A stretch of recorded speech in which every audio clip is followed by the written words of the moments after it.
네, 할렐루야. 아멘. 파키아오라는 그 필리핀에 굉장히 전설적인 그 권투 선수가 있습니다. 이 사람은 이제 굉장히 빈민가에서 태어나고 그리고 또 필리핀 사람들로부터 굉장히 존경도 많이 받았어요. 좋은 선행도 많이 베풀고 그래서 2010년도에는 이제 필리핀 그 국회의원이 됐고요. 그리고 2015년도에 그 미국의 그 메이웨더인가요? 권투 선수하고 이렇게 경기를 해서 이제 대전료가 한 1,000억 불 받았는데 500억을 또 가난한 사람들 위해서 그 절반을 다 이렇게 기부하고 그런 아주 선행을 많이 그 스토리가 이렇게 굉장히 고생 인내하면서 봤던 그 스토리 때문에 많은 그 필리핀 사람들한테 사랑을 받고 존경을 받습니다. 근데 그 사람이 이제 국회의원이 될 때 이제 기독교로 개정을 했습니다. 그래가지고 그 메이웨더하고 그 아쉽게 이제 판정패를 했지만 그 페이스북에다가 그렇게 글을 썼대요. 결과에 상관없이 늘 나를 성원해준 팬들께 감사합니다. 그리고 우리를 항상 인도하시는 하나님께 감사합니다. 하나님의 계획은 우리들의 계획보다 높으시고 하나님의 길은 우리들의 길보다 높으십니다. 하나님의 축복이 여러분 모두에게 있기를 기원합니다. 그리고 이제 로마서 8장 28절 말씀으로 이제 글을 마무리했는데요. 하나님을 사랑하는 자, 곧 그의 뜻대로 부르심을 입은 자들에게 모든 것이 합력하여 선을 이루니라. 이렇게 이제 썼다는 거예요. 그래서 이제 패배했지만도 다 하나님이 좋은 길로 인도하셨다는 본인의 인생의 어떤 고백과 그런 것들이 거기에 다 있다라고 봅니다. 그리고 이제 그 파키아오가 자기 이제 자서전 지은 책 가난과의 싸움에서 이제 오늘 말씀의 주제가 바로 인내입니다. 우리 야고보서 이제 5장 굉장히 짧은 책이지만 굉장히 그 큰 책이라고 그랬잖아요. 중요한 메시지, 복음의 메시지가 많기 때문에. 그런데 이렇게 야고보서 이렇게 전체를 이렇게 보면은 인내로 시작해서 인내로 끝나는 것 같다는 생각이 들어요. 성숙한 삶을 살기 위해서는 인내가 가장 필수적이라고 이제 야고보서는 보기 때문에 인내, 처음에 이제 우리가 시작할 때도 인내로 시작을 하고 오늘 이제 그 야고보서를 거의 마무리하는 단계에서도 또다시 이제 반복해서 인내를 얘기를 합니다. 근데 이제 이 파키아오라는 사람도 그 인내의 사람이었다고 볼 수가 있어요. 그래서 그 자서전에 보면은 또 이렇게 쓰고 있어요. 13살 때까지 나는 이동하는 잡상인이었다. 내 품목에는 빵, 땅콩, 도넛, 물 등이 있었고 사람들이 부르면 달려갔다. 상상해보라. 작고 마른 굶주린 소년이 따뜻한 도넛 박스를 들고 더럽고 뜨거운 도로에서 파는 것을 말이다. 그리고 이제 배고파지면 그거 먹고 싶은데 먹으면은 그날은 자기 가족들이 다 굶기 때문에 그거를 인내했어야 되는 거예요. 그래서 이제 그 배고픈 것을 계속 인내하면서 자기가 권투 선수로서 인내심을 그때 기르게 됐다라는 그 이제 그 고백을 쭉 쓰면서 마지막에 그렇게 얘기를 해요. 인내는 더 많은 것을 가져다 주지만 인내하지 않으면 자신들뿐만 아니라 주위 사람들까지도 힘들게 한다. 그래서 이제 인내하라는 거죠. 자기가 인내하면서 그런 하나님이 주신 결실을 얻게 됐다라는 그 고백을 거기서 이제 하고 있습니다. 제가 아는 어떤 원로 목사님께서 좌우명을 이제 얘기해 주시는 거를 들은 적이 있어요. 근데 3P의 사람이 되자. P가 이제 3개예요. 그래서 이제 처음에는 첫 번째 P가 이제 프레이어, 기도의 사람이 되자. 그 다음에 두 번째가 패션, 이제 열정의 사람이 되자. 그 다음에 세 번째가 퍼서비어런스, 인내의 사람이 되자. 그래서 이제 기도와 열정과 인내, 그것을 이제 좌우명으로 삼는다 그랬거든요. 근데 참 좋은 말씀인 것 같아요. 그래서 우리가 결국에는 기도도 인내로 마무리 지어질 때 열매가 맺히게 되는 것입니다. 우리 야고보서가 행함으로 성숙한 사람이 되자, 성숙한 그리스도인이 되자라는데 역시 인내예요. 그래서 야고보서 1장에도 보면은 1절에서 4절에 보면은 너희 믿음의 시련에 인내를 만들어내는 줄 알미라. 너희가 인내를 온전히 이루라. 이는 너희로 온전하고 구비하여 조금도 부족함이 없게 하려 함이라. 라고 이제 인내할 것을 얘기를 했고, 오늘도 마찬가지로 우리가 인내의 삶을 통해서 성숙한 그리스도인이 되라 라고 얘기를 합니다. 그러면서 이제 세 가지 동기부여를 말씀합니다. 이러한 오늘 말씀 통해서 우리가 인내를 통해서 또 성숙한 그리스도인이 되고 또 아름다운 열매를 가지고 최후 승리를 얻고 하나님께 영광 돌리는 여러분들 되시기를 주님의 이름으로 축복합니다. 네. 첫 번째는 우리가 귀한 열매를 기대하면서 인내하십시오. 우리가 힘들 때 좋은 결과, 열매를 이렇게 바라면서 기대하면은 우리가 인내할 수 있는 동기부여가 되겠죠. 그래서 인내, 열매를 바라보면서 인내하라고 말씀합니다. 우리 7절에서 8절까지 말씀입니다. 함께 읽겠습니다. 시작. 그러므로 형제들아 주께서 강림하시기까지 길이 참으라. 보라 농부가 땅에서 나는 귀한 열매를 바라고 길이 참아 이른 비와 늦은 비를 기다리라니 너희도 길이 참고 마음을 굳건하게 하라. 주의 강림이 가까우니라. 아멘. 이 농부에게 필요한 것은 이제 기다림과 그 인내심입니다. 성질이 급하면은 답답해서 농사 지을 수가 없어요. 그리고 씨라는 것은 일단 심으면은 파종하면은 눈에 보이지가 않잖아요. 그 땅 속에서 무슨 일이 벌어지는지 모르는 거예요. 근데 믿는 거죠. 믿고 계속 물을 주고 또 이렇게 정성을 들여가지고 계속 매일 돌보는 거죠. 농사 짓는 거는. 그럴 때 그 인내와 기다림 속에서 열매가 이제 자라나는 것입니다. 그래서 우리가 그 믿음으로 사는 것, 그리고 또 우리가 믿음의 또 복음을 전파하는 것도 마치 농부가 씨를 심고 노력하고 또 그 노력만으로 되는 게 아니죠. 농사라는 게 비를 또 하나님이 도와주셔야지만 열매를 얻을 수가 있어요. 그러니까 농사에서 열매를 얻는 거는 일단 인간적인 노력은 당연히 해야 되겠죠. 물을 주고 뭐 거름을 주고 뭐 이렇게 잡초도 제거해주고 매일 땀 흘려서 농사 짓는 게 보통 일이 아니잖아요. 매일 돌봐야 돼요. 인간적인 노력이 첫 번째로 있어야 되고요. 그것만으로 되는 게 아니에요. 오늘 성경에도 보면 하나님께서 이른 비와 늦은 비를 주셔야지만 농사에서 열매를 얻을 수 있다고 그랬어요. 그러니까 인간적인 노력뿐만 아니라 우리가 기도를 통해서 하나님의 은혜와 도우심이 있어야지만 그 두 가지가 합쳐져서 열매를 맺게 되는 것입니다. 우리가 씨는 보이지 않지만 그 안에서 생명의 역사가 계속 일어난다고 했잖아요. 하나님이 주신 약속도 그와 같습니다. 우리 눈에 육신의 눈에 보이지 않지만 땅 속에서 생명의 역사가 계속 일어나는 것처럼 우리가 하나님의 약속을 보이지 않는 하나님의 약속을 마음에 품고 그것이 이루어질 것을 기대하고 열매를 기대하면서 기도하면 반드시 그 믿음대로 그 기도대로 이루어질 줄 믿습니다. 아멘. 하나님의 약속은 한계라 그랬잖아요. 그렇죠? 우리에게 이미 약속이 있다는 게 이미 축복입니다. 아멘. 우리는 하나님의 약속을 이루어질 것을 믿는 거하고 이루어지기를 기도하는 것 두 가지만 하면 돼요. 약속이 있다는 게 축복입니다. 하나님이 거짓말하시지 않죠. 하나님이 전능하시기 때문에 그 약속에 불가피해서 사정이 있어서 못 이루어 주실 분이 아니잖아요. 그렇기 때문에 우리가 그 약속에 목숨을 걸고 살 수 있어요. 하나님의 이 구약 신약이라는 게 이게 다 약속이라는 의미거든요. 그래서 우리가 약속을 붙들고 그 기도할 때 열매를 맺고 하나님의 때 열매를 맺는 겁니다. 마찬가지로 전도하는 것도 마찬가지예요. 전도하는 것도 우리가 이 대학 안에서 인간적인 노력을 다 해야 돼요. 좋은 관계를 형성하려야 돼요. 그럼 우리가 말도 조심해야 되고 좀 희생도 해야 되고 또 예의 매너도 좋아야 되고 힘들죠. 그런 다음을 배려할 줄 알고 모범이 돼야 되고 그런 인간적인 노력을 다 해야 됩니다. 그리고 뭘 해야 되냐면 기도를 해야 됩니다. 기도를 할 때 성령님께서 그 마음을 움직여 주시는 것입니다. 오늘 본문에도 뭐 이제 늦은 비, 이른 비 이렇게 얘기를 하고 있잖아요. 보리 파종할 때 그 10월하고 11월 달에 오는 비를 이 팔레스타인에서는 이른 비라 그랬어요. 그리고 이제 보리를 추수할 때 3월 달 봄쯤에 이제 추수를 할 때 그거를 늦은 비라 그럽니다. 그래서 팔레스타인은 특별히 강우량이 별로 안 좋잖아요. 비가 많이 안 오잖아요. 그러니까 하나님이 도와주셔야지만 열매를 얻게 되는 것입니다. 우리 인생도 마찬가지예요. 제가 이제 동계올림픽 이렇게 쇼트트랙 같은 데 보면은 참 우리 인생 같다 그런 생각이 많이 들어요. 왜냐하면은 거기는 변수가 많잖아요. 특히 다른 종목보다 이렇게 막 붙어가지고 돌고 그러니까 아무리 세계 신기록 보유자일지라도 금메달 딴다는 보장이 없는 게 쇼트트랙인 것 같아요. 중국 선수가 뒤에서 잡아가지고 같이 넘어지면은 금메달 절대 못 땁니다. 결승선까지 그리고 내가 세계 신기록 보유자라고 금메달 딴다는 보장 하나도 없어요.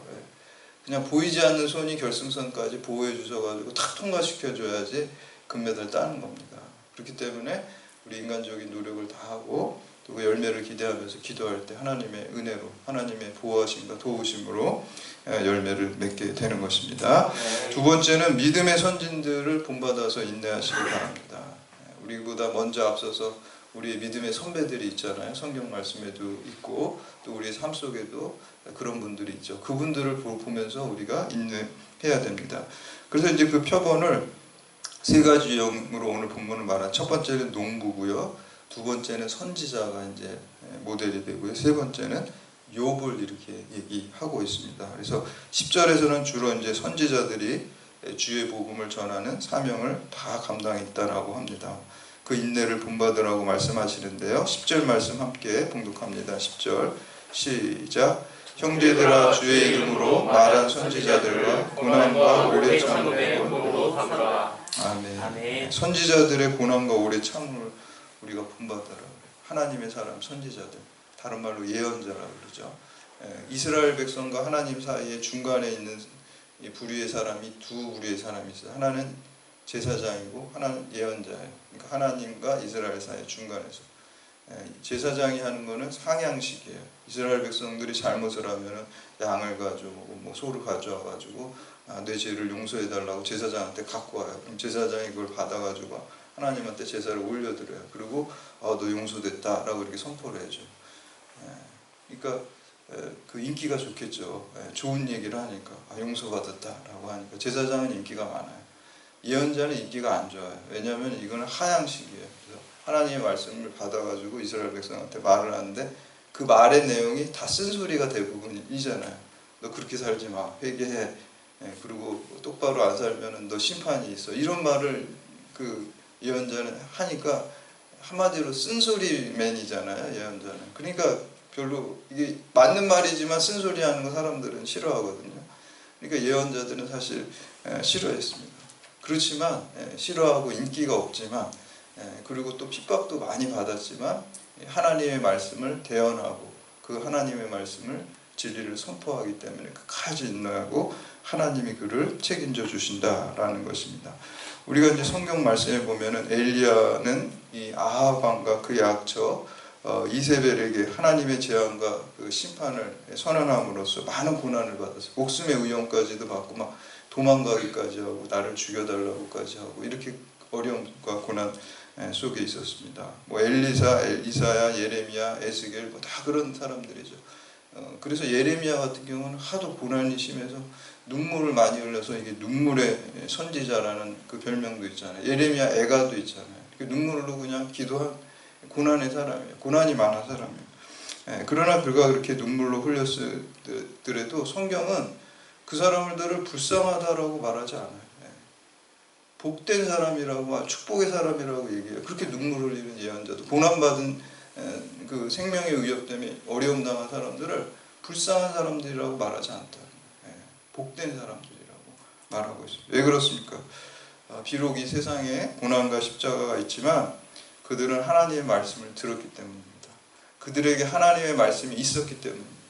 그들이 하나님의 말씀을 대언해서 하나님의 일을 이루었기 때문에 그 사람들을 성경은 복되다라고 이렇게 말하는 것입니다. 오늘 우리가 이제 사순절 기간에 여러 가지 주님의 말씀을 쫓아갈 때 어려움이 있지만 오늘 이 선지자들과 같이 우리의 그것이 주의 일이기 때문에 주의 일을 이루는 것이기 때문에 주의 말씀이 여러분 안에 있기 때문에 여러분 복된 인생을 사시는 것인 줄을 믿으시기를 바랍니다. 아멘. 마지막으로 세 번째, 주님께서 주신 결말을 바라보고 인내하시기 바랍니다. 종말론적 시각을 가지고 여러분 인내하라라는 것입니다. 저희 아들이 그 프리미어 리그 축구를 굉장히 좋아해요. 그러니까 그 영국에서 하니까 여기 막 시간대가 바뀌잖아요. 그러면 자기 방에서 컴퓨터로 그걸 막 밤새서 보더라고요. 근데 이제 그 2002년도에 우리 월드컵 할 때 우리 뭐 축구 때문에 난리가 났었잖아요. 근데 이제 그때는 걔가 어렸으니까 그런 거 관심이 없어가지고 이제 지금은 컸으니까 관심이